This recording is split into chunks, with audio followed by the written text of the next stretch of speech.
अथ श्रीगणपतथर्वशीर्षम्। ॐ भद्रं कर्णेभिः शृणुयाम देवाः, भद्रं पश्येमाक्षभिर्यजत्राः, स्थिरैरङ्गैस्तुष्टुवागुंसस्तनूभिः व्यशेम देवहितं यदायुः। स्वस्ति न इन्द्रो वृद्धश्रवाः, स्वस्ति न पूषा विश्ववेदाः, स्वस्ति नस्तार्क्ष्यो अरिष्टनेमिः, स्वस्ति नो बृहस्पतिर्दधातु। ॐ शान्ति शान्ति शान्तिः।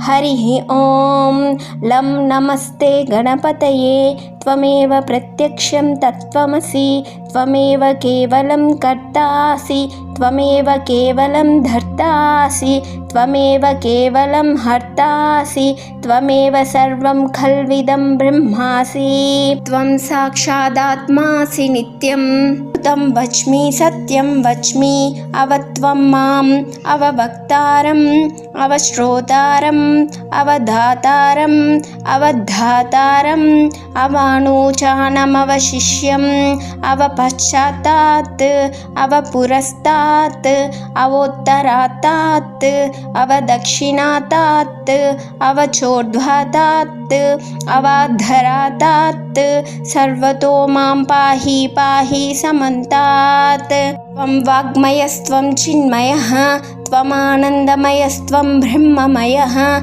त्वं सच्चिदानन्दाद्वितीयोऽसि, त्वं प्रत्यक्षं ब्रह्मासि, त्वं ज्ञानमयो विज्ञानमयोऽसि। सर्वं जगदिदं त्वत्तो जायते, सर्वं जगदिदं त्वत्तस्तिष्ठति, सर्वं जगदिदं त्वयि लयमेष्यति, सर्वं जगदिदं त्वयि प्रत्येति। त्वं भूमिरापो नलो निलो नभः, त्वं चत्वारि वाक्पदानि, त्वं गुणत्रयातीतः, त्वं देहत्रयातीतः, त्वं कालत्रयातीतः, त्वं मूलाधारस्थितोऽसि नित्यं, त्वं शक्तित्रयात्मकः, त्वां योगिनो ध्यायन्ति नित्यं। त्वं ब्रह्मत्वं विष्णुस्त्वं रुद्रस्त्वमिन्द्रस्त्वमग्निस्त्वं वायुस्त्वं सूर्यस्त्वं चन्द्रमास्त्वं ब्रह्मभूर्भुवस्सुवरोम्। गणादिं पूर्वमुच्चार्य वर्णादिं तदनन्तरम्, अनुस्वारः परतरः अर्धेन्दुलसितं तारेण रुद्धम्, एतत्तवमनुस्वरूपं। गकारः पूर्वरूपम्, अकारो मध्यमरूपम्, अनुस्वारश्चान्त्यरूपं, बिन्दुरुत्तररूपं। नादसन्धानं सगुंहिता सन्धिः, सैषा गणेश विद्या गणकऋषिः। निच्छृद्गायत्री छन्दः, गणपतिर्देवता। ॐ गं गणपतये नमः। एकदन्ताय विद्महे वक्रतुण्डाय धीमहि, तन्नो दन्तिः प्रचोदयात्। एकदन्तं चतुर्हस्तं पाशमङ्कुशधारिणं, रदं च वरदं हस्तैर्बिभ्राणं मूषकध्वजं, रक्तं लम्बोदरं शूर्पकर्णकं रक्तवाससं, रक्तगन्धानुलिप्ताङ्गं रक्तपुष्पैः सुपूजितं, भक्तानुकम्पिनं देवं जगत्कारणमच्युतम्, आविर्भूतं च सृष्ट्याधौ प्रकृते पुरुषात् परम्।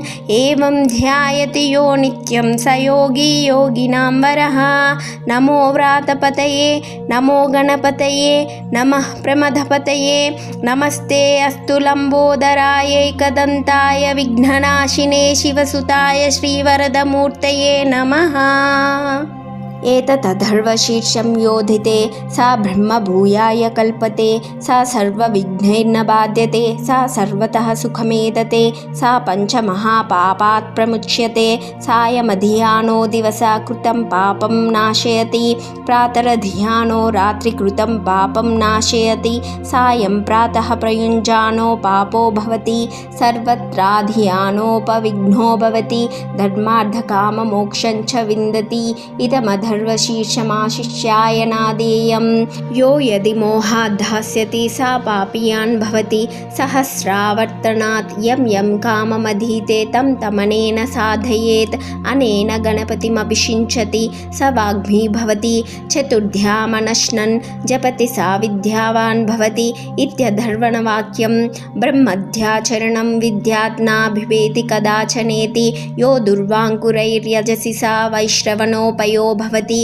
यो लाजैर्यजति सा यशोवान् भवति सा मेधावान् भवति यो मोदकसहस्रेण यजति सा वाञ्छितफलमवाप्नोति यः साज्यासमिद्भिर्यजति सा सर्वं लभते सा सर्वं लभते अष्टो ब्राह्मणान् सम्यग्राहयित्वा सूर्यवर्चस्वी भवति सूर्यग्रहे महानद्यां प्रतिमासन्निधौ वा जप्त्वा सिद्धमन्त्रो भवति महाविघ्नात् प्रमुच्यते महादोषात् प्रमुच्यते महापापात् प्रमुच्यते सा सर्वविद्भवति सा सर्वविद्भवति य एवं वेद इत्युपनिषत्। ॐ शान्ति शान्ति शान्तिः।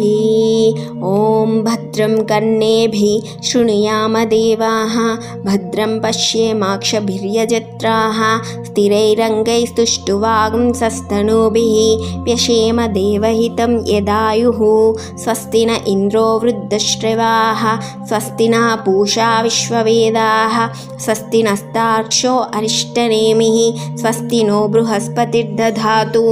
ॐ शान्ति शान्ति शान्तिः। हरिः ॐ इति श्रीगणपतधर्वशीर्षं सम्पूर्णम्। श्रीमात्रे नमः।